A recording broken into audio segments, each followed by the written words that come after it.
এ দাদা দাদা খানিক দাঁড়ান খানিক শোনো।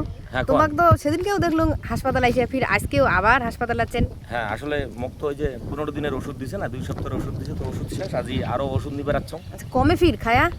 হ্যাঁ কমে, মুই উপকার পাং তো, মানে মোর যেটা সমস্যা ছিল প্রায় তো মানে কিওর হওয়ার পথে আর কি, যার জন্য আজই এই যে 2 সপ্তাহ পরে আরো ওষুধ দিল। আর তারপরেও খানিক কম বেশি সেটা পরিষ্কার করে ডাক্তারের সাথে কলুম। আচ্ছা ডাক্তারও মন দিয়ে সব সমস্যা শোনে, আজই আচ্ছা, আরো এই যে আচ্ছা। ওষুধ দিল। ও না না ঠিকই আছে, না ভালো হলে তো ভালো না। এই জন্য তো মুই হোমিওপ্যাথি চিকিৎসা পদ্ধতির গুণগান করং আর কি, কারণ রোগ একে ঘোরা থাকে নির্মূল করার জন্য হোমিওপ্যাথি কিন্তু একমাত্র দুনিয়া দুপায়, এটা মোর মনে হয়। এবার এবার হ্যাঁ তোমরা কি ঠিকই করে আছে। নেলা?